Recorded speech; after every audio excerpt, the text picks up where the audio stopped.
안녕하세요. 저는 30대에 들어선 아주 흔한 남자 사람입니다. 후련하게 제 이야기를 원 없이 한번 풀어보고 싶습니다. 원래는 평범한 집이었어요. 풍족하지 못하고 가난하다는 것만 빼면 말이죠.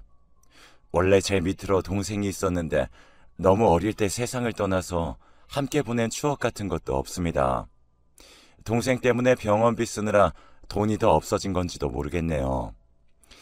지방에서도 작은 동네에서 살아왔습니다. 지금까지도 저의 기억 속에 강렬하게 남은 읍내의 다방에서 일하던 누나가 있었죠.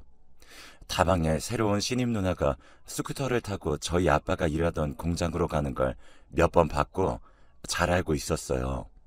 아줌마라고 부르니까 화를 내길래 이모라고 그랬더니 누나라고 부르라면서 핸드백인가로 제 머리를 때렸습니다. 저는 그때 초등학교 6학년이었어요. 그 누나는 옆 지역에서 학교 다닐 때 사고를 쳐서 중퇴를 했고 여기까지 와서 다방 일을 한다나 뭐 대충 그런 소문들이 있었습니다. 어릴 때 소문들이 있거나 말거나 그래봤자 다방 레지 누나였는데요. 저희 집이랑 엮이면 얘기가 달라지는 것이었습니다. 아빠가 이 누나랑 눈이 맞아버린 거예요. 당신 정말 미쳤어? 어디 그런 여자랑 붙어먹을 생각을 할 수가 있어? 뻔히 다 당신 얼굴 안 한 사람들 투성인데 잘도 그럴 용기가 났어? 어느 날 엄마가 안방에서 아빠한테 엄청 화를 내면서 소리 지르는 걸 들었죠. 저는 그걸 다 알면서도 모르는 척 지냈어요. 중학교에 올라가니까 괜히 저희 집 수준이 눈에 들어오고 그러면서 심리적으로 살짝 위축된 상태였거든요. 저는 그 전까지는 저희 집이 가난한 줄 몰랐어요. 그냥 못 살았던 거였죠. 그래도 아빠라는 기둥이 있어서 하루하루 굴러갈 수 있었던 저희 집이었는데요. 엄마에게 비난을 받았던 아빠는 정신을 차리는가 했더니 결국 원망스러운 선택을 하셨습니다. 정신을 차린 게 아니라 그 다방 레지 누나랑 살림을 차리기로 한 것이었죠. 믿을 수 없었습니다. 아빠라는 사람은 그래도 저 초등학교 저학년 때까지는 괜찮았던 것으로 기억하거든요. 좋은 추억도 많았고요. 당시에는 전혀 몰랐고 나중에 커서 들어보니까 아빠한테는 항상 여성 편력이 있었음을 눈치챌 수 있었습니다. 엄마와 말다툼을 하고 분위기가 싸하고 그랬던 순간들은 전부 아빠의 여자 문제 때문이었던 것 같아요. 원래 바람기가 있었던 분인 거죠. 그러더니만 기어이 다방 레지랑 떠나기로 하신 것이었죠. 아빠가 증발하시기 며칠 전의 일이었어요. 엄마가 그 다방에 찾아가서 그 누나랑 한판 붙었습니다. 옆 가게 사람들도 몰려와서 말릴 정도로 난리였다고 했어요. 소문은 금방 났죠. 이러면 지가 쪽팔려서라도 앞으로 못 그러겠지. 어디 엄한 남의 집 가장을 넘보고 유부남이랑 붙어먹을 작정을 하냔 말이야. 천하의 요망한 년, 앙큼하고 나쁜 년. 엄마, 근데 엄마 때문에 지금 다 소문났잖아. 역효과 나면 어떡하려고. 나도 개쪽 한번 당하고 말지 뭐. 어차피 계속 이렇게는 못 살아. 정신 차리게 한번 뒤집어 엎었어야 해. 엄마한테 머리채 잡히고 오만 개망신은 다 당했다던 그 다방 레지 누나 때문에 학교에 소문이 퍼질까봐 저는 그것만 걱정했었어요. 차마 이런 속내는 내비치지 못하고 혼자 삭혔지만요. 그런데 이 사건 때문에 아빠가 불같이 화를 내시게 된 겁니다. 엄마는 억울하고 분하다면서 몸서리쳤어요. 당신 어떻게 그 불려시 편을 들 수가 있어요? 이게 다 누구 때문인데? 누구 때문에 내가 그 난리를 치고 왔는데 젊은 여자한테 미쳐서 자기 마누라는 자식은 보이지도 않아요? 그래서 지금 사람 때려놓고 잘했다는 거야? 그거 범죄야, 범죄! 뭐라고? 범죄? 지금 범죄라고 그랬어요? 내가 범죄를 저질렀다고? 아니, 당신이 가장으로서 우리 집 책임지지 않는 이게 범죄야. 알겠어? 대체 지금 누가 누구더러 범죄라는 거야? 엄마는 소리를 지르다가 숨이 차셨는지 한숨을 쉬셨고 저는 설전을 몰래 엿듣고 있다가 그 소리에 놀라서 안방에 들어가고 말았어요. 엄마는 가슴팍을 부여잡고 주저앉아 있었는데 아빠는 부축하거나 들여다볼 생각도 안 한 채 혀만 쯧쯧 차고 계셨답니다. 아, 엄마 왜 그래? 괜찮아? 제가 엄마를 살펴보는 동안 아빠는 담배를 챙겨서 나갔고요. 그때 집을 나갈 결심을 마치셨던 것 같아요. 어느 날 아직 동이 터오기 전이었던 푸르스름한 새벽에 저는 문득 잠에서 깼는데 방 밖에서 부스럭 소리가 들리길래 나가봤습니다. 그랬더니 아빠가 커다란 짐들을 챙겨서 나가고 계시던 중이었어요. 단박에 상황 정리가 되었죠. 아빠, 어디 가세요? 가지 마세요. 저도 모르게 목이 잠긴 목소리로 말했습니다. 어둑한 시야에서 저를 바라보시는 아빠가 남긴 말씀은 별소리를 다 한다. 참말 말고 공부나 열심히 해. 이게 전부였습니다. 그 후로 아빠는 돌아오지 않으셨어요. 다방 레지랑 몇 년 바람피면서 연애질을 하더니만 아예 살림을 차리러 멀리 떠났다는 소문은 금세 은근하게 퍼져나갔습니다. 시간이 지나 학교 애들 중에서도 아는 애들이 생겨서 저한테 물어보곤 했었어요. 그거 진짜냐면서 말이죠.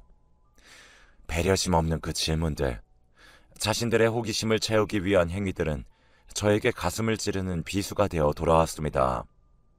아빠는 심지어 집에 있는 돈마저 챙겨서 떠나셨어요. 저희 집이 어디 일가 친척 중에서 기댈 때 한 곳도 마땅하지 않은 집인 걸 누구보다도 잘 알고 계셨을 텐데도 말이에요. 그걸 뻔히 알면서 어쩌면 그러실 수 있었을까요? 그만큼 엄마와 제가 아빠에게는 별 존재가 아니었던 걸까요? 분명한 건 그 다방 레지 누나보다 저희가 덜 중요하다는 것이겠죠. 어머님, 그건 어머님이 더 잘 아시면서 왜 굳이 그렇게 말씀하세요? 저희 너무 힘들어요.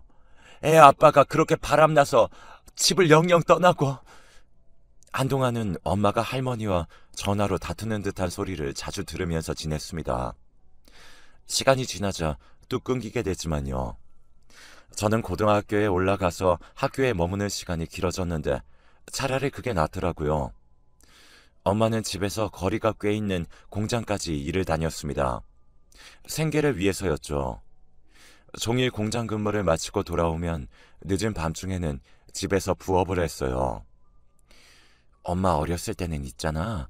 문고리에 실 걸어놓고 실매듭 짓는 소일거리도 했었다. 그게 그땐 집안 여자들 부업이었던 거지. 엄마는 작업복에 실밥을 제거하는 부업 일을 하면서 이런저런 얘기를 많이 했었습니다. 작업복 큰 거는 한 벌당 150원, 작업 토시는 50원짜리였어요. 한 더미 수북하게 쌓인 것을 다 끝내봐야 큰 돈은 되지 않았지만 엄마는 그것이라도 벌기를 원했습니다. 침침한 눈으로는 검소하기 힘들다고 해서 제가 일을 거들었죠. 너 공부 열심히 하고 있지? 그 모의고사인지 이번에 점수 잘 나온 거 맞아? 전보다는 올랐어. 이번 거가 어려워서 다 평균이 내려가서 점수가 그런 거야. 등급은 올랐어. 아, 그래? 잘하고 있네. 엄마 아빠가 너한테 좋은 머리를 물려주지 못해서 늘 미안하네. 엄마가 무의식적으로 아빠를 입에 올릴 때면 저는 민망해서 모른 척하는 게 태반이었으나 가끔은 물어보기도 했었습니다. 엄마, 아빠는 정말 이대로 계속 안 돌아오실까? 뭐 모르지. 그런 뻔뻔스러운 인간, 예의라고는 없는 인간, 나가서 뒤지던지 잘 살던지 지 알아서 자기 발 잡고 오면서 살겠지 뭐. 저는 그런 아빠가 원망스러웠습니다. 어렸을 때는 아빠가 슈퍼맨인 줄로만 알았는데 고작 이런 어른이었다니 실망감이 이루 말할 수 없이 컸습니다. 대학 입시 준비를 하면서 미래를 설계해 나가는 친구들이 생겨갈수록 아빠가 더욱 싫어졌어요. 벌이도 시원치 않지만 저축이 없었으니 허리띠를 졸라 매야 하는 집안 형편은 늘 힘들었습니다. 엄마랑 롯데리아에서 1+1 세일을 하면 그 기간에 맞춰 가서 양껏 먹는 게 저희 외식이었어요. 햄버거 엄청 따끈따끈하다. 이거 콜라 엄마가 더 마셔도 돼. 난 됐어. 한창 먹을 나이인데 햄버거 외식에 행복해하고 싼 수입산 고기 사다가 집에서 구워 먹으면 그것으로도 사치라고 여기던 저를 엄마는 안쓰러워했어요. 네 친구들도 다 너처럼 속이 깊으니, 예? 무슨 소리야. 다 내 나이쯤 되면 철들고 그러는 거지. 다 그래. 애들이 철 빨리 드는 것만큼이나 어른 입장에선 속상한 것도 없어. 엄마의 말이 의미심장하게 들렸어요. 그리고 슬펐습니다. 살림 차리려고 야반도주했으면서도 엄마와 혼인 상태가 유지 중인 것을 보면 어디 가서 재혼을 안 했을 아빠. 그게 너무 웃겼습니다. 연락 한 통 없는 사실보다 그게 더 우스웠습니다. 난데없이 객사한 건 아닐까 가끔은 그런 생각도 해봤었어요. 저는 그저 그런 대학교에 들어갔습니다.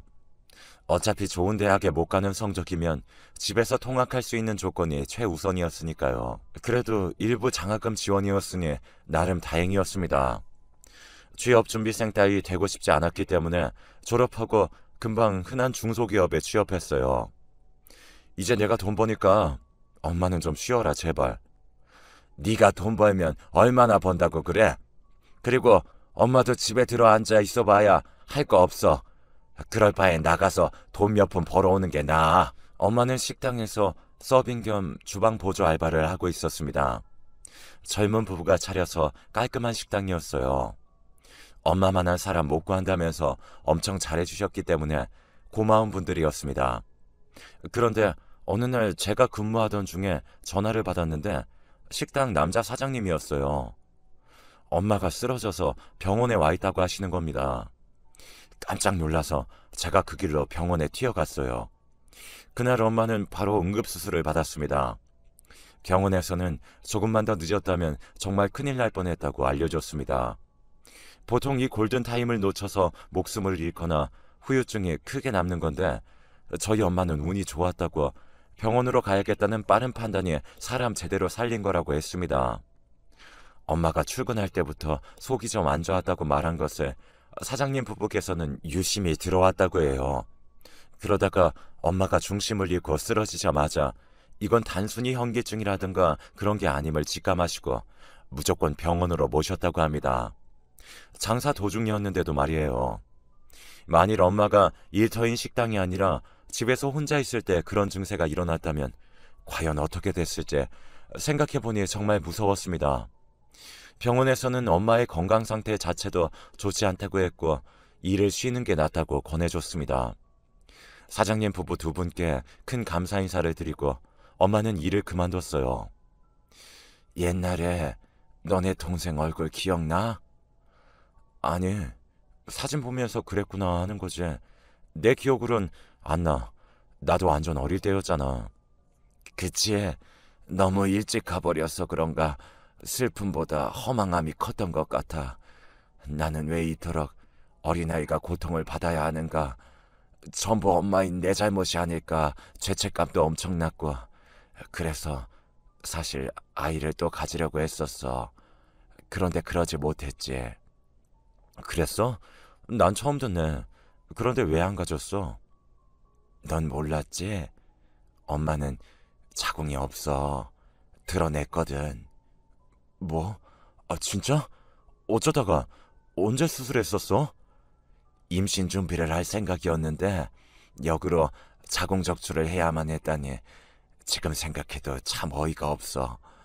어디 가서 무슨 개짓거리를 하면서 살고 있을지 알 수 없는 그 인간, 네 아빠라는 사람이 나한테 성병을 옮겼었거든. 그런데 당시에는 내가 무지해서 그게 성병이 옮아서 그런 건지도 몰랐지 뭐야. 의사들도 정확히 얘기를 안 해줬어. 나쁜 놈들 같으니. 멀쩡히 달고 살던 기관 하나가 없어졌으니 몸이 그 후로 온전치가 않네. 멀쩡한 사람들도 많다던데 나는 운이 나빴는지 후유증으로 좀 힘들었던 것 같아. 엄마가 허심탄회하게 옛날 일을 털어놓았던 날 저는 그 얘기를 듣고 분노가 치밀어 올랐습니다. 이런 과거가 있었다니 꿈에도 모르고 지나왔었으니까요. 웬 다방 여자랑 눈이 맞아 홀랑 떠나버린 아빠에 대한 증오는 더욱 거세졌습니다. 10년이 넘도록 감감무소식이었지만 저의 가슴속에서는 늘 증오심이 피어오르고 있었죠. 그래도 여자친구를 사귀면서 늘 증오심 많던 제 일상에 많은 안정감이 찾아왔나 했습니다. 그런데 잘 지내고 있던 시기에 회사 사정이 안 좋아졌어요. 월급이 한 달 밀린 상태에서 안 좋은 소문이 돌고 회사 분위기가 처참하니까 불안했습니다. 결국은 회사가 망했어요. 부도가 나서 저는 일자리를 잃게 되었습니다. 회사에서 알게 된 사람의 추천으로 그 후에 제가 주식을 시작했어요. 주식이라는 신세계에 저도 발 한번 담가보면서 쏠쏠한 이득을 보고자 했습니다만 저는 그간 벌어놨던 돈마저 몽땅 날리고 말았습니다. 회사가 망한 것보다도 더욱 순식간이었어요. 애초에 저 같은 초보자가 겁도 없이 그런 식으로 덤벼들 게 아니라 제대로 공부를 하고 시작했어야 맞는 것이었는데 후회가 막심했습니다. 여자친구랑 헤어지면서 저는 우울의 늪으로 빠져들었습니다. 모든 것을 되돌리고 싶었으나 이미 늦었어요. 엄마의 건강 문제로 자잘하게 병원도 다녀야만 했고요. 돈 나갈 구석은 항상 있었죠. 그런 상황에서 제가 모든 돈을 날려버린 거예요. 엄마와 함께 드디어 이사를 꿈꾸고 있었기 때문에 더욱더 현실을 받아들이기 어려웠습니다. 제 손으로 모든 걸 망쳐놓았다는 패배주의가 저를 휘감았습니다. 진짜 피눈물이 철철 흐르는 것 같았어요. 못나디 못난 저의 마음속엔 아빠를 향한 지독한 원망만이 커져만 갔습니다. 왜 내가 이렇게 비참한 역할이 되어야만 하는지 이해할 수가 없었어요. 남들처럼 평범하게 사는 게 이토록 힘들 줄은 몰랐다면서 나는 평범해질 자격조차 없는 실패자라고 스스로를 비웃기도 했습니다. 단언컨대 엄마가 아니었다면 저는 그때 극단적인 선택을 하고 말았을 거예요. 내일을 살아갈 힘이 없더라고요. 그런데 그렇다고 엄마를 두고 세상을 등질 수 있느냐고 하면 그건 절대 아니었어요. 세상에 저 하나뿐이었던 엄마가 저 하나 보고 견디며 살아온 것을 제가 너무나 잘 알고 있었기 때문입니다.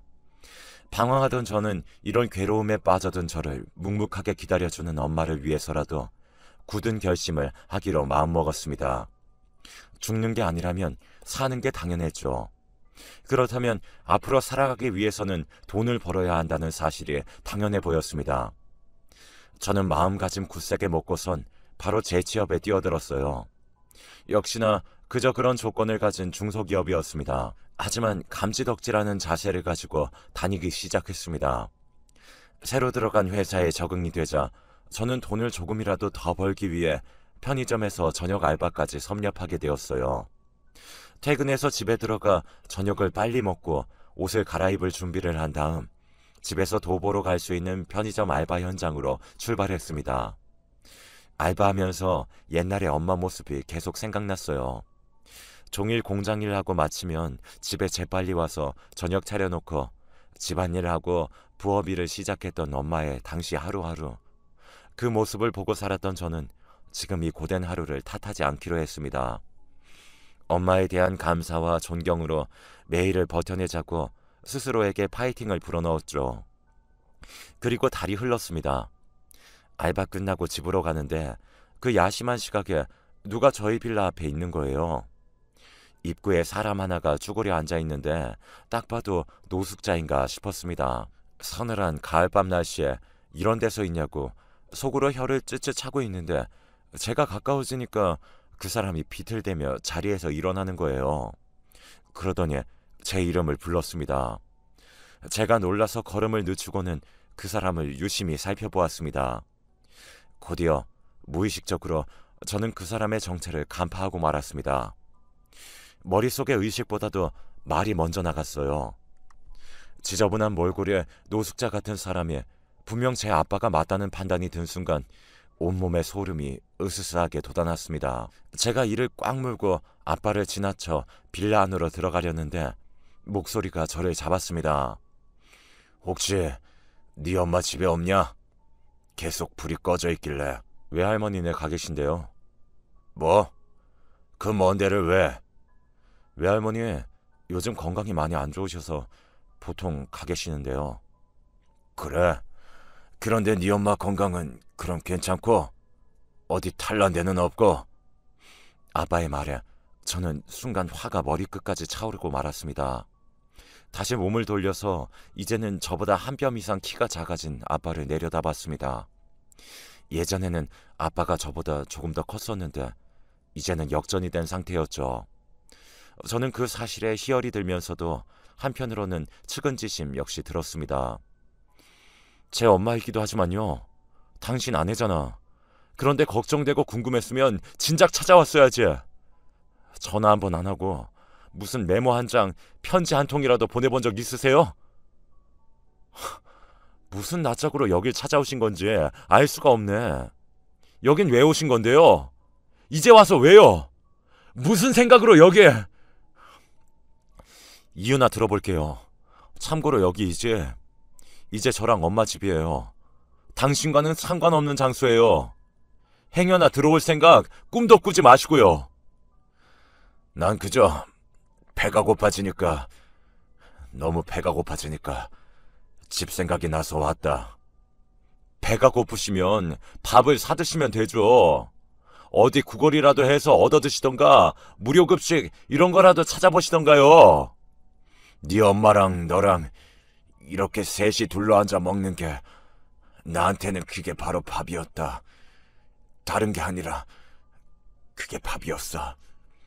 말문이 막히더군요. 왜 이렇게 초라해지셨냐고 힘껏 원망하고 죽도록 화를 낼 수도 없게 사람 힘 빠지게 시리 왜 이토록 작아지셨냐고 그렇게 묻고 싶었습니다. 그런 말들은 입안으로 삼켜두고 저는 짧은 인사만을 남겼어요. 이만 가세요. 아빠는 아무 대꾸도 하지 않으셨고 저는 집으로 올라갔습니다. 토요일이니까 알람도 안 맞추고 늘어지게 잘 요령이었어요. 자고 일어나면 이 악몽 같은 상황은 정리되어 있을 거라고 믿으면서요. 그런데 진짜 한숨도 못 잤습니다. 잠이 오지 않아서 계속 뒤척이다가 화장실만 몇 번 가고 그랬네요. 해가 밝아온 것에 저는 결국 옷을 걸쳐 입고 내려가 봤습니다. 그리고 저는 맥이 풀리고 말았습니다. 아빠는 빌라 입구 끝자락에 걸터 앉아 계셨어요. 수그려 앉아있는 그 뒷모습이 이루 말할 수 없이 비참해 보였습니다. 설마 집도 없으세요? 가실 데 없냐고요? 제가 대뜸 물으니까 몸을 웅크리고 계시던 아빠가 움찔하면서 일어나더라고요. 밝아진 시야에서 보니 아빠의 행색이 더 구질한 것에 반감이 교차했습니다. 아니야, 갈 데 있어. 정말이다. 그럼 가세요. 남의 집 앞에서 계속 이러고 있지 말고요. 배고파서 이러고 있는 거였다. 거긴 먹을 건 없거든. 엄마와 힘들어한 세월이 얼만데 보람도 없이 아빠 입에서 그런 말이 나오자마자 왜 울컥해졌는지 모를 일입니다. 저는 다시 집에 올라가서 옷과 지갑을 챙겨서 나왔습니다. 오세요. 제가 짧게 뱉고 먼저 걸어가니까 아빠가 주춤하면서도 저를 따라오셨어요. 저는 집에서 가까운 백반집으로 갔습니다. 늘 아침 식사 됩니다 라고 크게 적혀 있었기에 익히 받았었거든요. 저는 처음 가보는 곳이었죠. 지금 집에 반찬 같은 게 없어서 여기서 드세요.